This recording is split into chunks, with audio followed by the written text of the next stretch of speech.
The arrangement of the Quran is one of many reasons why Muslims believe that it could only have come from God.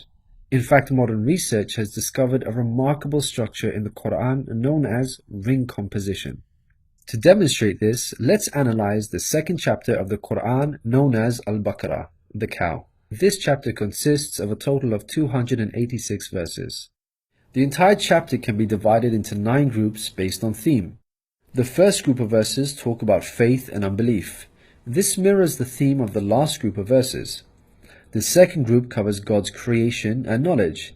This again mirrors the second to the last group's theme.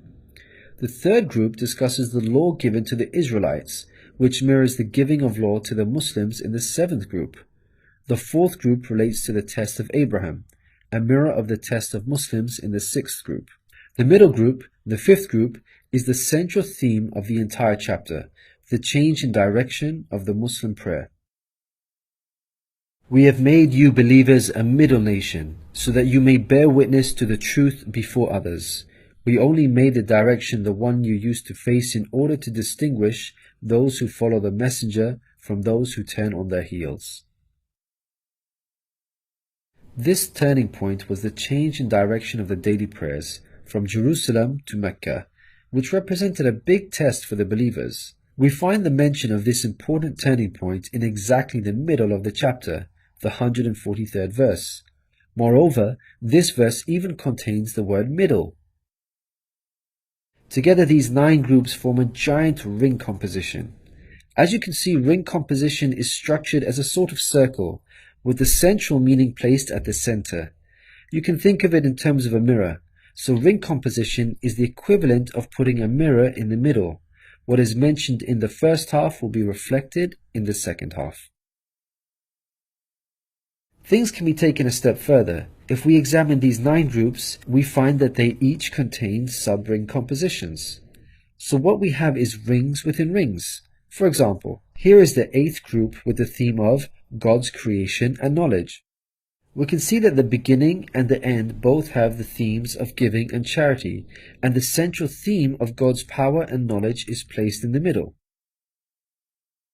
Things can be taken further still. This sub-ring contains yet another ring within itself. This is the 255th verse known as Ayat al-Kursi, the verse of the throne. Just like the chapter which contains it, the verse of the throne can be divided into 9 groups based on theme. The first and 9th parts each mention God's personal names. The 2nd and 8th parts both state that God never tires. The 3rd and 7th parts describe that God owns everything in the heavens and the earth. The 4th and 6th parts make it clear that God has total control over us and we are dependent on Him. Notice that the middle of this verse mentions before and after, which could be yet another allusion to the mirroring of ring composition.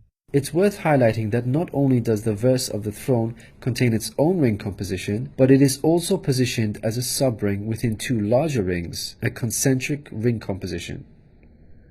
We can see that this chapter of the Quran is marvelously designed, being precisely and tightly arranged according to the principles of ring composition. This precision in arrangement is in fact astonishing when we consider the timing of the revelation of these verses. To appreciate this, let's consider the analogy of building construction. Imagine you had the task of building a house. Rather than waiting until you receive all of the materials and then drawing up a carefully thought out design plan, you instead decide to proceed without complete knowledge of the constituent parts, constructing it piecemeal, adding to it bit by bit as and when you receive the individual materials. What are the chances that this approach will result in a well-constructed house? Unlike an organized approach where each part is placed in its best possible position according to a design plan, instead you have a situation where it seems each part is placed arbitrarily, depending on the order in which the parts were received. In such circumstances, you would most likely end up with a very poorly designed house, liable to collapse at any time. It is highly unlikely, perhaps even impossible, that this disorganized approach would end up with the same stunningly designed house as an organized approach. Yet this is exactly what we find with the Quran's structure. The builder in our example is the Prophet Muhammad, peace be upon him. The house that he began to build since its first verses were revealed to him is the Quran. The rooms and bricks in our construction example are its chapters and verses. He can never have a design plan in place for the Quran because the revelation of many of its verses depended on events that were out of his control, such as the social developments and challenges that he faced throughout his prophethood. For example, believers would come up to him and question him on a particular matter, or his enemies would challenge him. The responses in the form of revelation would then descend on him, addressing the specific situation that he was facing. How could Muhammad have devised such an intricate plan when he could not predict the events that would dictate the revelation of verses? Such an arrangement would have to be planned in advance, but this was not possible due to these events being out of his control. What this demonstrates is that the author was someone who could predict the future. Possessing knowledge of the unseen is a quality of God, not human beings. Some critics may point out that books prior to the Quran had this literary style, and therefore we cannot use this as an evidence for the Quran's divine origin. However, comparing the Quran to other books is like comparing night and day for many reasons. Firstly, Prophet Muhammad, peace be upon him, was not a poet, nor did he have any literary reputation. In fact, like many people at the time, he could not read or write. Secondly, most people would assume that the Quran is arranged chronologically, starting with the first revealed verse and ending with the final revealed verse. This is the order in which books are typically written, in a logical sequence, starting with the beginning, then the middle, and finally the end. But the way the Quran was composed is unlike any other book.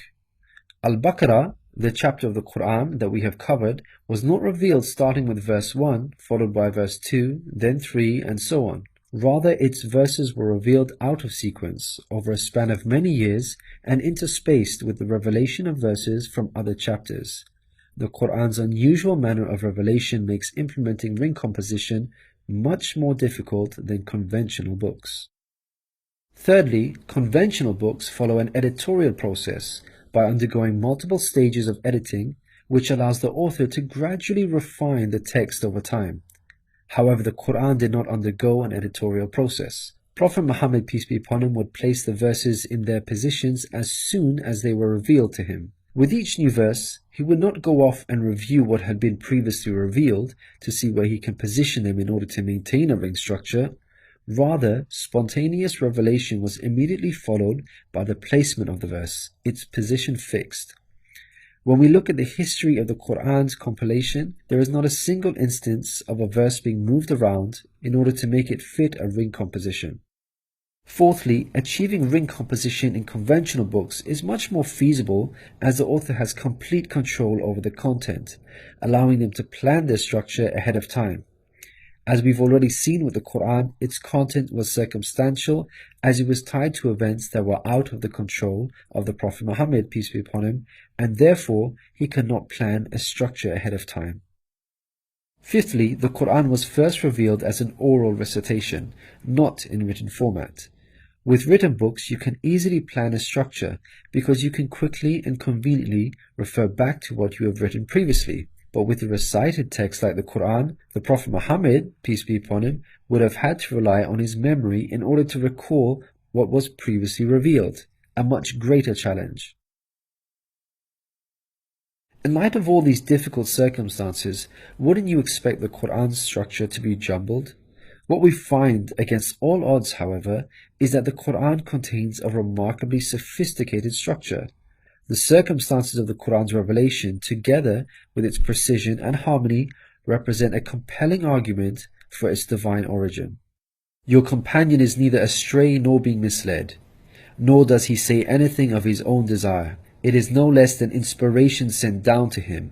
He was taught by one mighty in power.